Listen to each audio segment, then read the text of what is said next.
लेकिन चलिए, जो मेटल शेयरों का बुरा हाल है, वो हाल क्यों है वो भी जान लीजिए। अच्छा, मेटल शेयरों का ही क्यों, मार्केट का भी थोड़ा हाल खराब है, थोड़ा खराब है, कुछ लोगों के लिए ज्यादा खराब है। लेकिन इस खराबी की वजह जान लेते हैं। वरुण हमारे साथ है बताने के लिए तैयार कि क्यों दुनिया भर के बाजारों में आज कमजोरी का माहौल है, क्यों डाउ फ्यूचर्स 400 पॉइंट नीचे ट्रेड करते हुए दिख रहे हैं। वरुण, आपकी शर्ट और आपके विचार मेल नहीं खा रही है बिल्कुल भी।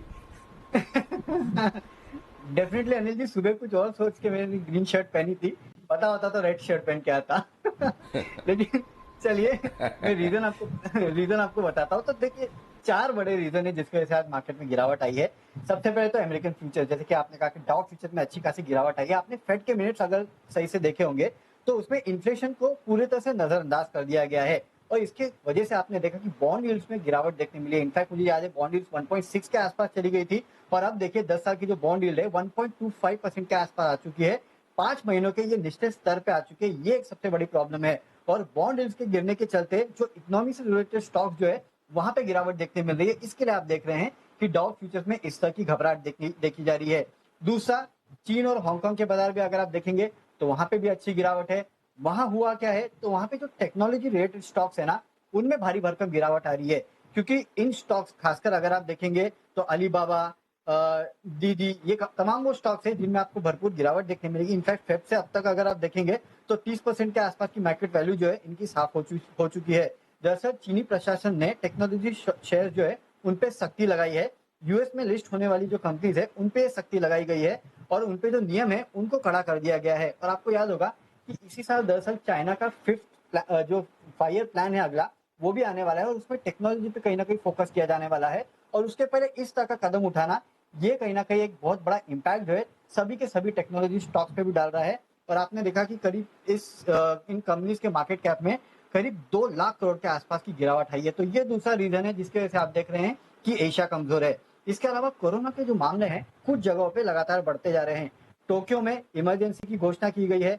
ओलंपिक शुरू होने वाले थे 22 तारीख को आने वाले दिनों में, और उसके पहले कहीं ना कहीं ये इमरजेंसी जो है वो लगाने की बात की जा रही है। 22 अगस्त तक ये इमरजेंसी जो है वो लागू रहेगी। सिर्फ यही नहीं, साउथ कोरिया में अब भी अगर आप देखेंगे तो कोरोना के मामले लगातार बढ़ रहे हैं। और कोरिया एक ऐसा देश था जिसमें कहीं ना कहीं जो कोरोना के मामले थे वो काफी कम थे, उन्होंने काफी बेहतर हैंडल किया था। लेकिन वहां भी अब मामले जो है वो बढ़ रहे हैं, और ऑस्ट्रेलिया के सिडनी में भी 1 हफ्ते का लॉकडाउन जो है वो बढ़ाया गया है। तो इसका इम्पैक्ट भी देखने मिल रहा है।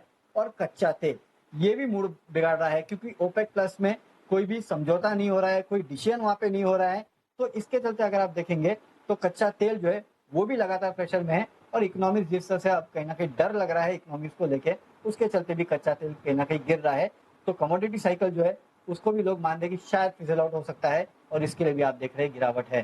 तो ये 4 रीजन है, अमेरिका, चाइना, कोरोना, कच्चा तेल, जिसकी वजह से मार्केट में घबराहट है। तो तेजी के लिए कोई रीजन नहीं वरुण, कोई मतलब ऐसा नीचे से रिकवरी आए, कुछ अच्छा हो जाए, इसके लिए कोई रीजन नहीं? नहीं अनिल जी, अभी तक तो ऐसा कोई रीजन नजर नहीं आ रहा है। देखते हैं ओवरनाइट अगर कोई रीजन आ जाए तो। हम्म। हमारा रीजन सीजन चल रहा है, हो सकता है कि वहां से कोई चलिए, रीजन बढ़िया मिल है। जाए, टीसीएस के नतीजे आ जाए अच्छे तो। चल। चलिए, तो फिलहाल जो कमजोरी के कारण है चाइना के हैं, अमेरिका के हैं, जापान में भी कोरोना के मामले फिर से बढ़कर आते हुए दिख रहे हैं। ये सब है, कच्चे तेल को लेकर किसी तरह के कोई डिसीजंस हो नहीं पा रहे हैं। ये सारी चिंताओं के बीच में देख लेते हैं कितने चिंतित हमारे जैन साहब हैं, या जैन साहब इसको रनिंग करेक्शन के तौर पर देखें। जैन साहब, स्ट्रेस, टेंशन, परेशानी, दुख, चिंता, ऐसे कोई शब्द है आपके डिक्शनरी में? सिर्फ आज के लिए। देखिए अनिल जी, चिंतित तो रहना ही चाहिए। देखिए जिस तरीके से 15,900 एक बहुत स्ट्रॉन्ग रेजिस्टेंस की तरह काम कर, अगर टेक्निकली देखें तो देखिए ग्लोबल क्यूज नेगेटिव है। तो ग्लोबल क्यूज नेगेटिव होने की वजह से जापान वाली न्यूज है, या अमेरिका के हैं, या फिर चाइना, इनफैक्ट वो चाइना वाला फैक्टर बड़ा फैक्टर है, ऐसा नहीं कि उसको लाइटली ले। और क्रूड ऑयल, और फिर एक मॉनसून का फैक्टर भी मैं ऐड करूंगा।